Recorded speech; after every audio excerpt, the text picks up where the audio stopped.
How did sovereign debt defaults create a global domino effect? Imagine a country borrowing money to build roads or schools, then suddenly unable to pay back its debts.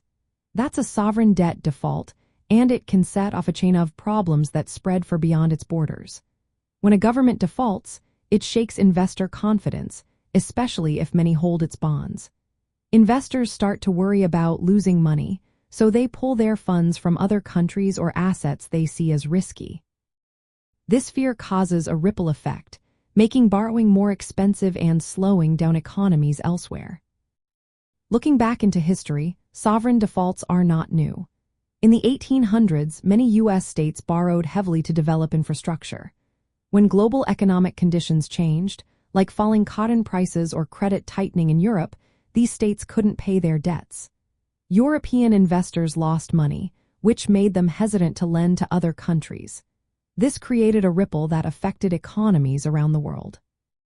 Fast forward to the 1990 Mexican peso crisis. Mexico's sudden devaluation of its currency caused foreign investors to quickly withdraw their money. This panic, known as the tequila effect, led to a sell-off of assets in other Latin American countries. Investors feared similar problems elsewhere, so they moved their money out of other emerging markets, causing financial stress across the region. In the European debt crisis from 2009 to 2012, doubts about Greece's ability to pay its debts led to higher borrowing costs for other countries like Portugal, Ireland, Italy, and Spain. Banks holding large amounts of Greek bonds faced losses, risking their stability. To prevent a collapse, European governments and the European Central Bank stepped in with bailouts and guarantees. This shows how a default in one country can threaten the entire financial system.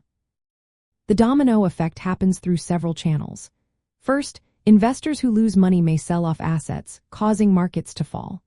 Second, banks holding defaulted bonds may face losses, reducing their ability to lend. Third, rising borrowing costs for other countries can slow their economies, leading to job losses and lower growth. Fourth, the loss of confidence can cause investors to flee other markets, creating volatility and panic.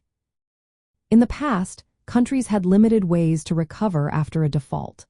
Military actions and sanctions were rare and often ineffective. Today, countries often negotiate debt, restructuring, or seek help from international organizations like the International Monetary Fund. These solutions take time and can come with strict conditions, which can make economic recovery harder. Looking at history, sovereign defaults show how interconnected the world's economies are. A problem in one country can quickly spread, causing financial stress elsewhere. They reminded us that financial crises are often unpredictable and can have wide-reaching effects. Understanding this helps investors, policymakers, and the public prepare for future shocks. Defaults can cause a chain reaction, shaking confidence, raising costs, and changing how countries and markets operate. These events are more than just stories from the past. They are lessons that still influence today's financial world.